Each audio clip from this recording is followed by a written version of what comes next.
Oke, selamat malam semuanya. Pada malam ini kita akan mulai pelajaran materi kita dengan judul konsep probabilitas, distribusi probabilitas normal dan binominal. Nah, sekarang udah jam 9.31. Masih ada 8 partisipan termasuk saya ya. Jadi kita lanjut saja. Dan untuk teman-teman yang lain mungkin nanti bisa langsung menyusul. Oke. Untuk di modul 4 ini, nah sebelum ke situ saya ingin berikan tugas kepada Mbak dan Mas malam ini. Namun tugasnya nanti akan saya berikan pada akhir perkuliahan. Nah, tugasnya dikumpul pada tanggal 16. Ya, 16. Satu minggu kemudian deh, 17 saja. 17 Maret. Oke ya. Nah, sekarang kita mulai saja modul 4 dengan judul konsep probabilitas, distribusi probabilitas normal dan binominal. Boleh dibuka modul 4-nya.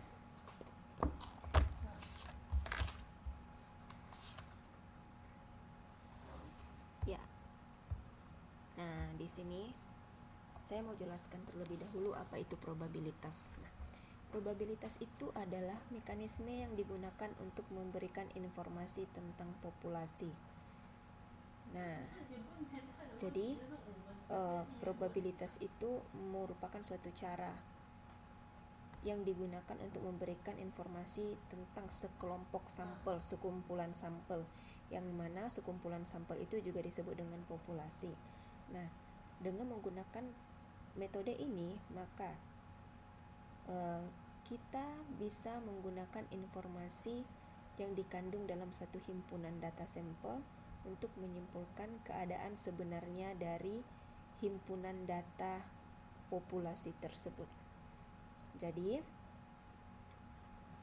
dengan adanya probabilitas ini, kita bisa menggunakan informasi untuk menggambarkan ataupun menyimpulkan keadaan yang sebenarnya daripada populasi tersebut. Nah, pada bab ini kita diharapkan untuk mengetahui, menjelaskan konsep probabilitas dan probabilitas sederhana, serta menghitung penggunaan konsep probabilitas sederhana dan probabilitas peristiwa majemuk sampai ke probabilitas normal dan binominal. Oke. Nah, untuk probabilitas peristiwa sederhana, kita mulai dari probabilitas peristiwa sederhana. Nah, tujuan dalam mempelajari ini adalah untuk memecahkan masalah yang ada dalam kehidupan kita sehari-hari yang memiliki ketidakpastian atau disebut dengan uncertainty. Itu bahasa kerennya ya, uncertainty, ketidakpastian. Nah, jadi kalau kita belajar ini, kita bisa tahu berapa sih peluang daripada suatu ketidakpastian untuk suatu kejadian begitu. Namun tetap saja tidak bisa valid 100% ya Mbak Mas. Bisanya cuman tetap aja yang memastikan itu tuh Tuhan gitu. Dan ilmu ini kan hanya kita cuman berusaha untuk mencari berapa sih peluang tidak benar daripada kejadian X misalnya. Cuman tetap aja tidak bisa divalidkan 100%. Nah, contoh nih, ini ada di buku seperti yang halaman 4.2. Kita bisa lihat.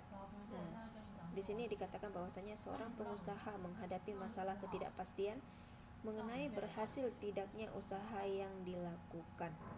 Nah, begitu juga dengan pedagang kaki lima maupun pengusaha restoran dalam melaksanakan usahanya juga mengalami ketidakpastian.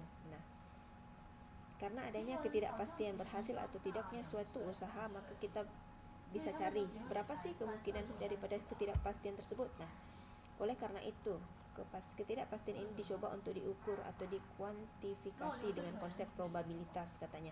Jadi, kemungkinan daripada terjadinya sesuatu itu bisa dicoba diukur dengan menggunakan konsep probabilitas ini. Nah, probabilitas ini, ini yang paling penting. Coba lihat di PowerPoint saya. itu di situ ada bahwasanya probabilitas itu atau P itu nilainya antara 0 dan 1. Jadi dari 0 sampai 1 itu adalah nilai daripada probabilitas. Nah, yang kedua, arti daripada yang 0 itu apa? Nah, arti daripada PPT-nya tidak muncul, Mbak Sri Handayani. Apakah semuanya PPT tidak muncul atau hanya sebagian saja?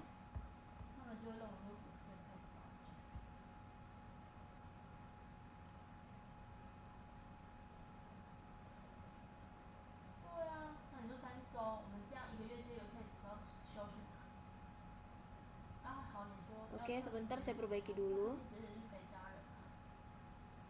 Muncul atau masih ada yang tidak muncul?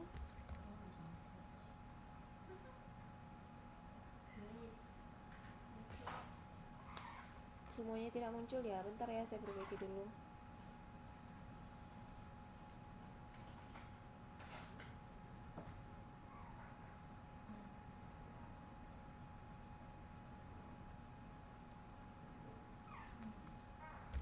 Masih belum muncul ya Mbak Mas ya?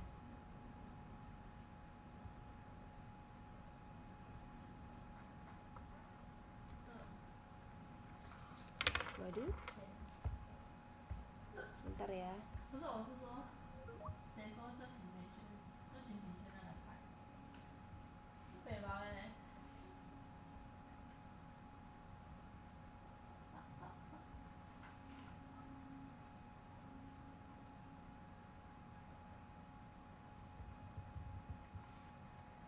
Sekarang Mas Sugianto udah bisa udah ada muncul belum?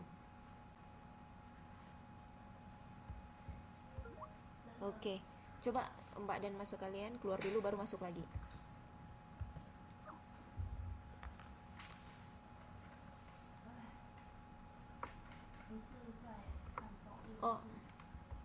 Oh berarti Mbak coba keluar dulu, login, baru login lagi, kita tungguin.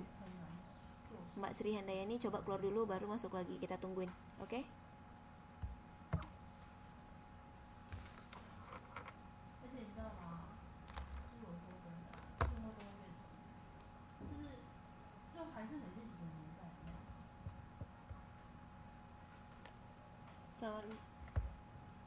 Selamat malam Mbak Puji Astuti. PowerPoint-nya kelihatan nggak Mbak Puji?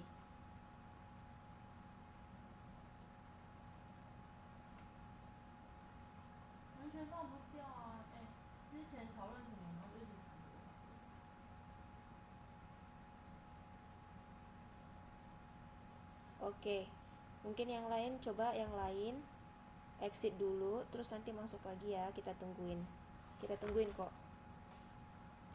Coba yang lain sebentar ya Mbak Mas, ada beberapa teman kita yang mempunyai masalah, jadi dia harus keluar dulu baru masuk lagi, soalnya PPT-nya tidak kelihatan.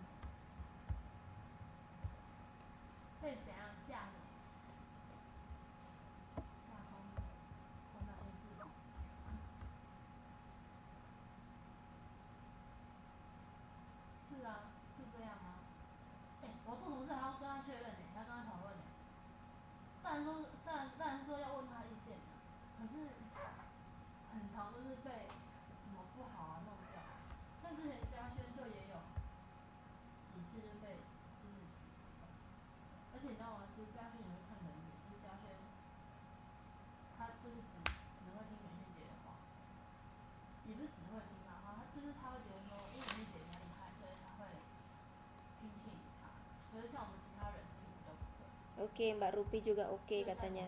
Kita tunggu sebentar ya, tadi ada beberapa teman yang belum bisa. Oke, Mbak Santi kelihatan kan Mbak ya? PowerPoint-nya. Ya, kita tunggu yang lain.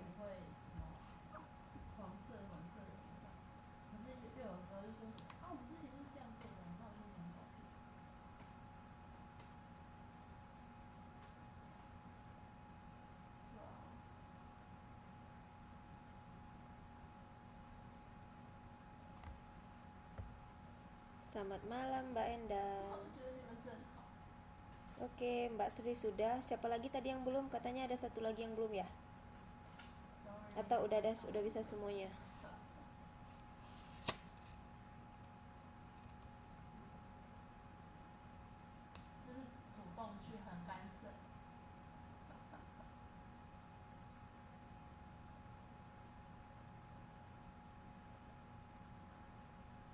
Kita tunggu 1 menit lagi ya, atau 2 menit lagi. Jika memang gak ada semuanya sudah oke, biar kita lanjut.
'Oke, Mbak Nia udah juga, Mbak Sri udah. Berarti udah semua ya?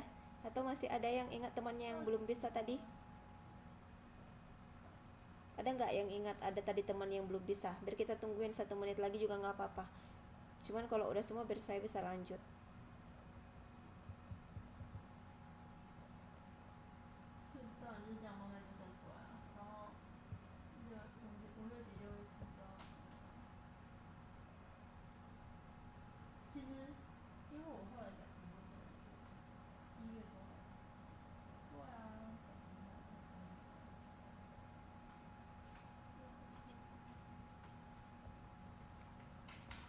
Saya rasa udah semua ya. Oke, kita lanjut ya. Oke.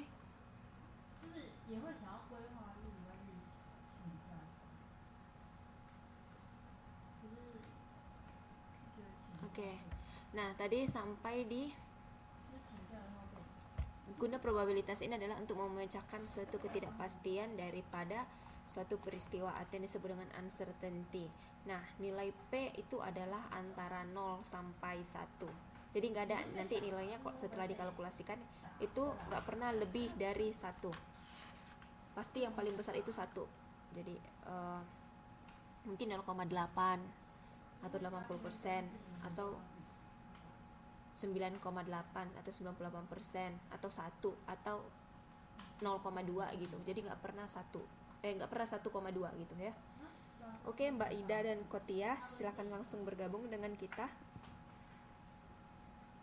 Nah, di sini ada perumusan probabilitas. Nah, yang pertama perumusan klasik atau matematik. Nah, apa itu perumusan klasik atau matematik? Nah, di sini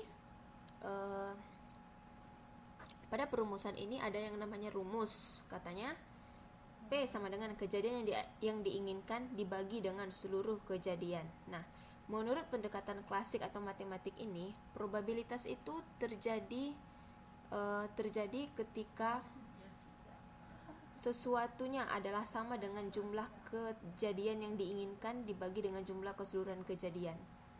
Nah, ini ada contoh. Coba dibuka halamannya 4.3. Semuanya coba buka buku halaman 4.3.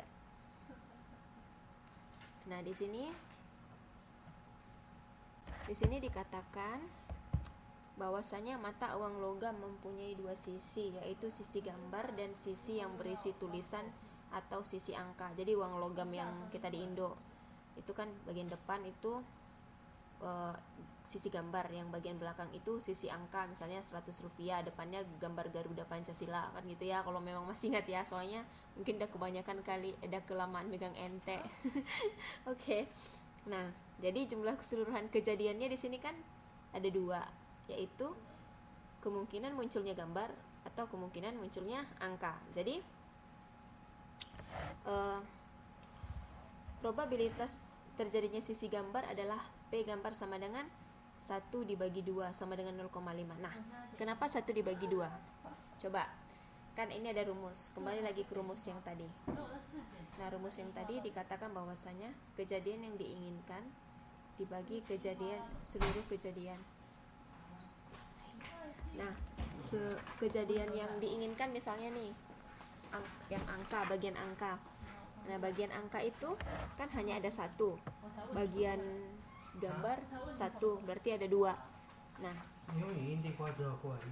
ada dua kan, berarti yang diinginkan misalnya yang gambar itu satu, keseluruhan jumlah seluruh kejadian itu kan angka dan gambar dua, berarti satu tambah satu lagi dua, berarti 1/2 gitu ya. Jadi 1/2 sama dengan 0,5 sama dengan setengah. Oke, kita pelan-pelan aja sampai di sini. Paham, Mbak Mas?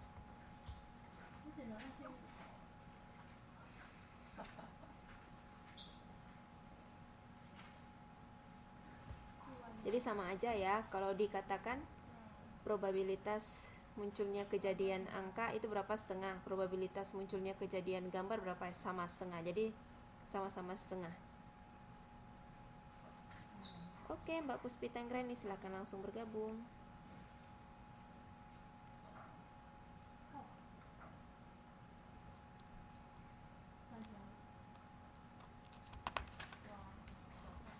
Oke, berarti paham ya. Kita move ke slide berikutnya.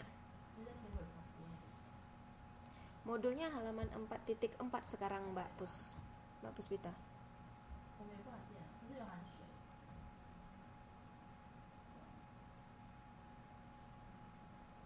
Oke, masuk ke bagian 2 ya. Tapi sebelum ke bagian 2, nah coba buka halaman 4.4.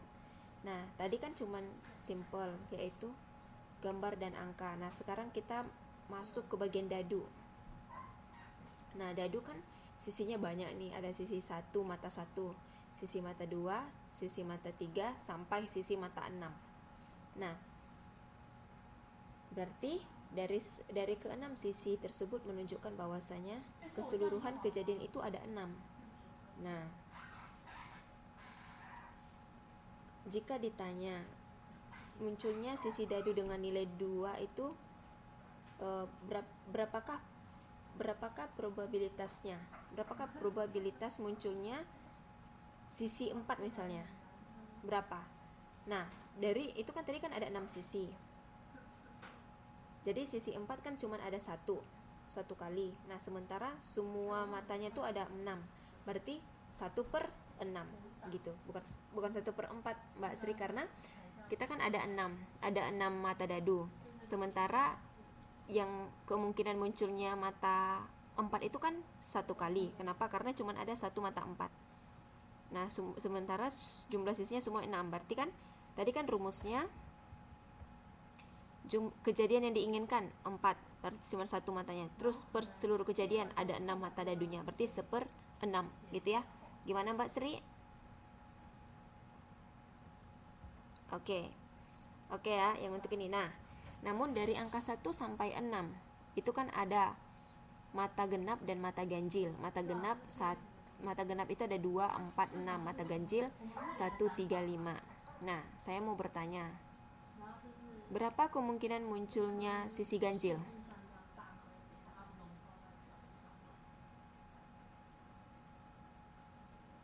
Ya, benar. Oke, berarti semuanya sudah paham ya. Untuk mata uang dan mata dadu, ada yang mau bertanya?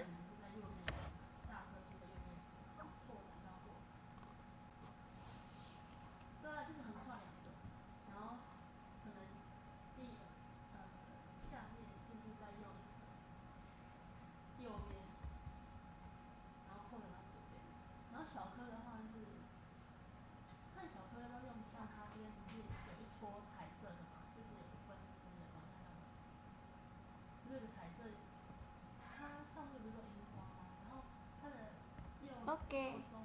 Oke, karena belum ada yang bertanya, kita lanjut ke bagian 2, yaitu perumusan secara frekuensi relatif atau pendekatan empiris.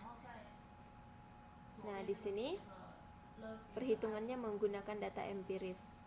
Frekuensi relatif dari terjadinya peristiwa tersebut di dalam percobaan yang terjadi berulang-ulang sampai tak terhingga. Sekali lagi saya ulangi. Pendekatan empiris itu merupakan perumusan secara frekuensi relatif atau pendekatan empiris itu merupakan perhitungannya menggunakan data empiris frekuensi relatif dari terjadinya peristiwa tersebut di dalam percobaan yang terjadi berulang-ulang sampai tak terhingga. Ya. Nah, di sini ini ada contoh halaman 4.5. Itu jumlah bayi yang lahir di sebuah rumah sakit bersalin selama 10 tahun. Yaitu ada 1000 bayi yang terdiri dari 550 bayi perempuan dan 450 bayi laki-laki. Nah, selama 10 tahun nih katanya ada 1000 bayi yang lahir. Jadi 550 itu adalah bayi perempuan dan 450 itu adalah bayi laki-laki. Oke, nah maka probabilitas bayi laki-laki itu berapa? Kita tinggal bagiin sesuai dengan rumus yang sebelumnya tadi. Kejadian yang diinginkan. Nah, itu kan misalnya kalau ditanya laki-laki, kejadiannya itu adalah laki yang lahirnya bayi laki-laki kan 450. Nah, per jumlah seluruh kejadian 1000, berarti 450 dibagi 1000. Nah, kebalikannya perempuan 550, karena jumlah angka kelahiran bayi perempuan itu 550 dibagi jumlah keseluruhannya itu ada 1000 gitu. Sampai di sini masih gampang kan ya, karena belum susah ya. Nah, atau sampai di sini ada yang mau ditanya?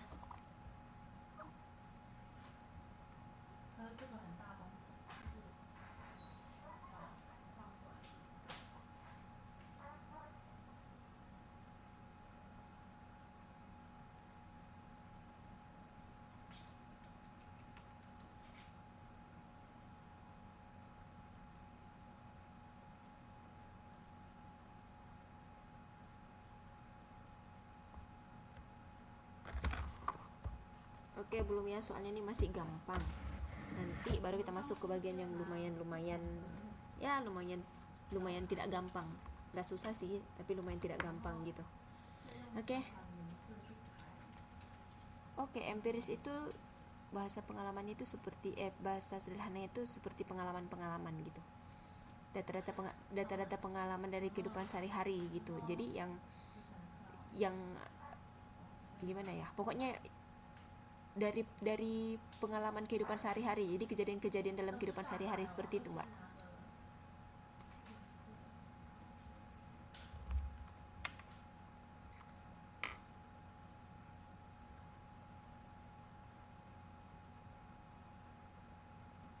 Oke, ya. Nah, kita masuk ke yang bagian 3 katanya probabilitas subjektif. Nah, apa itu probabilitas subjektif? Probabilitas terjadinya. Probabilitas itu kemungkinan ya. Nah, kemungkinan terjadinya peristiwa yang jarang terjadi. Sekali lagi, kemungkinan terjadinya peristiwa yang jarang terjadi. Pada hakikatnya tergantung pada pandangan masing-masing individu. Nah, ini nggak ada hitung-hitungannya nih kalau yang untuk ini, karena dia cara penilaiannya itu tergantung terhadap penilaian ataupun pandangan masing-masing individu. Jadi kita tidak bisa hitung karena tergantung orang yang nilainya bagaimana gitu ya. Oke, untuk ini ada contoh nih. Nah, ini di sini dikatakan berapa probabilitasnya sebuah gunung Merapi akan meletus itu. Jadi kan jawabannya itu kan tergantung pribadi setiap orang ya. Nah, jika ada yang latar belakangnya individunya yang kita tanya dekat gunung Merapi itu, mereka bakalan punya jawaban beda-beda. Ada yang bilang ya 90%, ada yang bilang 80% pasti akan meletus, atau ada yang bilang 30% meletus. Jadi tergantung, nggak ada yang pasti, nggak ada jawaban yang fix untuk ini. Nah, Tapi jika kita tanya, bahkan kalau kita tanya pun orang yang punya latar belakang pendidikan tentang ke gunung apian, itu juga jawabannya misalnya besok nih pukul berapa, pukul 4, pukul 3, dia juga nggak bisa pastikan secara ini. Dan jika kita tanya 3 orang yang punya latar belakang pendidikan tentang ke gunung apian, mereka punya kemungkinan besar mereka bakalan punya jawaban yang berbeda-beda. Nah, contoh yang kedua nih, saya tanya, berapa kemungkinan Presiden Republik Indonesia bakalan mengunjungi UT Taiwan di pertemuan Tuton minggu ini gitu kan? Kalian semua pasti gimana ya? Kalian semua pasti punya jawaban yang beda-beda ya. Ada yang bilang sekian persen, 50%, ada yang bilang 20%, ada yang bilang pasti datang 100%, ada yang bilang 20% gitu. Gitu. Suara merdunya ibu kalah sama suara hujan. Oh, suara saya kekecilan ya Mbak ya? Mbak Endang ya?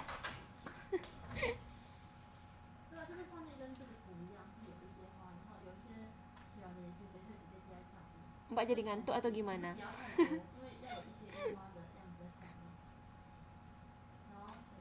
Iya, di sini juga hujan. Oke. Sampai di sini gimana untuk probabilitas subjektif? Ada yang mau ditanya?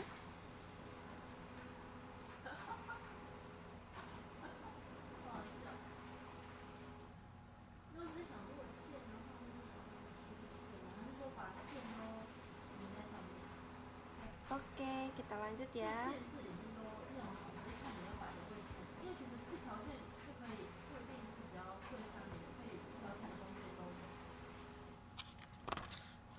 Nah, di sini ada yang namanya ruang sampel dan sub ruang sampel.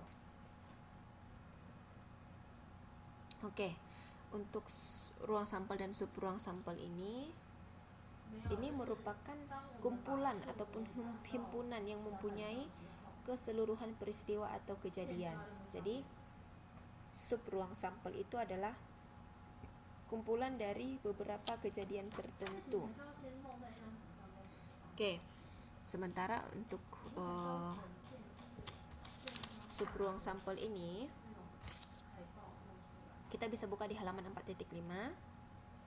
Nah, di sini ada pendekatan klasik katanya matematis daripada ruang sampel.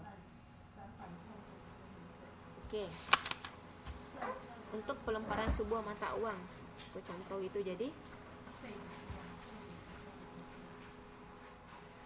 di sini itu dalam sebuah pelemparan mata uang ada 2 peristiwa, yaitu gambar dan angka, sama seperti yang tadi sebelumnya saya sampaikan. Nah, jadi ruang sampelnya itu ada 2. Kenapa? Karena ada gambar dan angka. Jadi sampelnya ada 2 ya, gambar dan angka. Nah, untuk coba lihat di PPT. Nah, pendekatan frekuensi relatif atau empiris ruang sampel dan sub ruang sampel. Nah, saya mau jelasin satu-satu. Ruang sampel itu apa dan sub ruang sampel itu apa? Nah, ruang sampel itu merupakan jumlah seluruh frekuensi. Jadi ruang sampel itu mencakup jumlah seluruh frekuensi. Sementara sub ruang sampel itu mencakup jumlah frekuensi tertentu. Jadi ruang sampel itu lebih besar daripada sub ruang sampel ya. Karena ruang sampel semua frekuensi, sementara sub ruang sampel itu cuman yang tertentu aja, bagian yang tertentu. Nah, di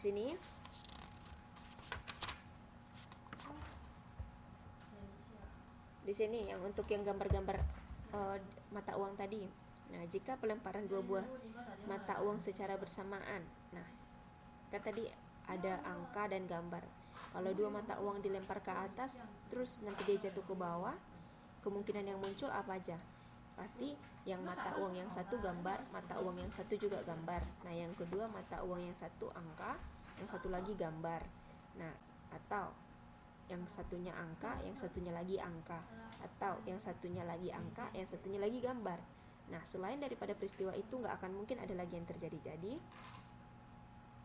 sampelnya itu 4, yaitu gambar-gambar, gambar angka,